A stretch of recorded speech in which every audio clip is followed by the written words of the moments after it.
Penyalahgunaan data pribadi konsumen menjadi sorotan publik dan menimbulkan kegelisahan. Maling data pribadi pun bisa siapa saja, mulai dari pengelola fintech, perbankan maupun oknum lainnya. Apa saja kecerobohan yang membuat data pribadi Anda bocor dan bagaimana cara mencegahnya? Ani Rami sudah punya datanya untuk Anda. Silakan Ani. Pemirsa, kita harus berangkat dari pemahaman yang sama. Apa saja yang termasuk dalam data pribadi? Ini adalah sejumlah hal yang termasuk dalam data pribadi kita. Mulai dari nama lengkap kita, lalu nomor handphone, alamat lengkap, emergency contact yang menunjukkan bahwa orang tersebut merupakan kerabat dari kita, lalu kartu keluarga dan KTP baik nomornya maupun fotonya atau scan-nya. Nama ibu kandung ini biasa digunakan untuk keperluan perbankan, lalu foto selfie karena bisa digunakan untuk otorisasi, apalagi foto selfie sambil memegang identitas lain seperti KTP atau KK. Berikutnya adalah nomor rekening kita dan juga slip gaji. Nah, bayangkan jika salah satu atau beberapa data ini jatuh ke tangan orang lain yang memang berniat jahat. Mereka bisa mengajukan pinjaman online misalnya dengan data kita. Uang diambil entah oleh siapa, tapi kita yang datanya masuk yang harus membayar cicilannya. Atau misalnya kita, data ini digunakan untuk dilibatkan dalam aksi terorisme atau jual beli narkoba misalnya. Amit-amit jangan sampai terjadi. Tapi data pribadi yang bocor ke pihak ketiga bahkan diperjualbelikan adalah fakta. Apa dasarnya mengatakan bahwa kebocoran ini adalah fakta? Ini yang pertama, ini terjadi pekan lalu. Banyak pelanggaran data pribadi, Google akan didenda 153 miliar rupiah. Alphabet Incorporated, perusahaan yang menaungi Google, harus membayar denda 11 juta dolar Amerika Serikat atau sekitar 153 miliar rupiah. Ini merupakan akumulasi dari 227 kasus pelanggaran data. Lalu masih dari artikel yang sama, saya mengambil dari cnnindonesia.com, disebutkan bahwa Google juga dituntut untuk kasus Y-Spy, yaitu mengambil data Wi-Fi rumah yang tidak dienkripsi berupa data-data pribadi si penghuni rumah. Caranya adalah dengan lewat mobil yang digunakan untuk proyek pemetaan Google Street View. Nah, kedua, terjadi pada pertengahan Juli lalu. Ada 70 pengemudi ojek online atau ojol di Pontianak yang menerima tagihan utang. Besarnya tidak tanggung-tanggung, mulai dari 1 juta sampai 23 juta rupiah. Padahal mereka tidak pernah mengajukan pinjaman sama sekali. Rupanya setelah ditelusuri, ini terjadi karena mereka latah mengikuti sebuah postingan di Facebook yang mengiming-imingi uang 100 ribu rupiah hanya dengan menyerahkan foto diri dan foto KTP. Ternyata foto itu disalahgunakan oleh seorang oknum untuk mengajukan pinjaman online. Akibatnya mereka yang ditagih untuk membayar pinjaman tersebut. Nah, ini pinjaman online ini saat ini marak dengan istilah pinjol atau pinjaman online. Nah, ketiga juga faktanya adalah ada pegiat keamanan siber yang dengan mudah membongkar aplikasi pinjol atau pinjaman online yang ternyata tidak menjaga kerahasiaan data pribadi penggunanya, sehingga pihak ketiga dengan mudah bisa melihat basis data pengguna aplikasi pinjaman online tersebut. Dan keempat tadi yang sudah disebutkan oleh Sumiyang bahwa ada sebuah kelompok di Facebook namanya adalah Dream Market Official, tapi kemudian sudah berganti nama menjadi Jual Beli All Game dan sekarang diduga sudah berganti nama lagi. Ini adanya di Facebook dengan anggota lebih dari 71 ribu orang. Isinya dari grup ini adalah kebanyakan jual beli data. Nah, sejumlah pengamat keamanan siber sudah membenarkan bahwa grup ini ada dan sudah dilaporkan ke Facebook dan juga Polri untuk ditindaklanjuti.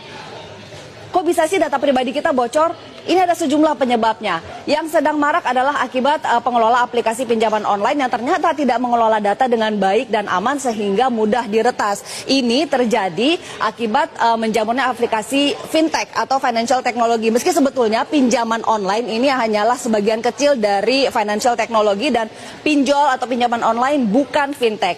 Fintech menjamur, pinjol menjamur, tapi ternyata pengelola menggunakan aplikasi template, tidak membangun aplikasi sendiri. Sehingga kalau satu bisa diretas, maka yang lainnya tinggal menunggu waktu saja. Yang kedua penyebabnya adalah karena kecerobohan kita sendiri mengakses email, file, foto, dokumen yang tidak jelas secara sembarangan. Akibatnya data kita bisa ditambang di sana. Yang ketiga adalah dari penelitian Kaspersky yang menyebutkan bahwa penyebab lainnya ada di perusahaan, yaitu ada kecerobohan menyimpan data pribadi karyawan. Seperti misalnya ada keterangan pribadi, ada rincian pembayaran, gaji, bonus, tunjangan, dan lainnya, juga termasuk kode otorisasi di tempat-tempat yang sulit dikendalikan. Seperti misalnya di cloud, di folder bersama, atau pada saat transfer file. Ini merupakan tempat-tempat atau saat-saat yang rawan data itu bisa diambil atau diretas. Nah, penyebab lainnya ada juga oknum dalam perusahaan yang memang sengaja mengumpulkan data dan menjualnya. Seperti misalnya oknum di perbankan, bahkan di tempat karaoke, karena ada data kita di sana. Oknum pengiriman barang di perusahaan pengiriman barang, e-commerce, bahkan operator telepon. Termasuk hati-hati kupon-kupon bekas undian di mana terdapat data pribadi Anda, itu juga bisa diperjualbelikan. Lalu apa sih yang bisa kita lakukan untuk melindungi data pribadi kita?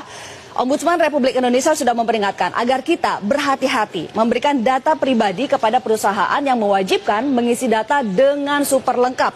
Kita harus kritis untuk melihat seberapa perlu kita memberikan data tersebut. Jangan memberikan data berlebih yang ternyata tidak relevan dengan jasa yang diberikan. Ini kita harus hati-hati memberikan data pribadi. Nah, ini juga berlaku untuk setiap aplikasi yang kita unduh di ponsel. Kritislah dengan permintaan akses ponsel kita. Misalnya aplikasi musik, tapi ingin dapat akses untuk ke kontak, bahkan ke file telepon, ke file foto, file video kita, itu kan tidak ada hubungannya. Nah, jika memang aplikasi tersebut meminta akses terlalu banyak, tinggalkan saja, jangan diunduh. Berikutnya, kita harus bersih-bersih digital secara reguler. Menghapus item-item yang sudah tidak digunakan lagi dari inbox email, juga file-file yang usang harus kita hapus dari perangkat keras kita. Dan kita juga harus melakukan pemeriksaan dan pengaturan keamanan email dan juga akun-akun medsos kita, Facebook, Twitter, Instagram, semua secara reguler. Kita gunakan password yang rumit dan ganti secara berkala. Jangan sembarangan login ke situs-situs yang tidak jelas, seperti misalnya situs kencan online dengan menggunakan alamat email yang terhubung dengan layanan perbankan. Ini sangat berbahaya. Dan yang ketiga adalah sebisa mungkin jangan unggah, scan, atau foto online. Foto selfie kita sekali lagi bisa digunakan untuk memberikan otorisasi, apalagi foto selfie sambil memegang identitas lain seperti KTP. Demikian juga dengan kartu identitas, KTP, KK, dokumen penagihan, termasuk tiket perjalanan, jangan pernah diunggah ke online. Keren sih mengunggah tiket perjalanan ke sosial media, apalagi tiket ke luar negeri. Tapi hati-hati, ini juga berarti mengumumkan kepada media Anda tidak berada di rumah dan bisa menjadi undangan bagi pihak yang berniat jahat untuk datang ke rumah Anda saat Anda tidak ada di rumah. Yang kedua, yang berikutnya adalah perusahaan perlu menumbuhkan budaya peduli bisnis dan keamanan. Perlu ada edukasi bagaimana peran karyawan dan juga langkah-langkah yang perlu diambil untuk menjaga keamanan data perusahaan. Sehingga sumber kebocoran, jika memang berasal dari perusahaan, itu sudah ditutup sumbernya.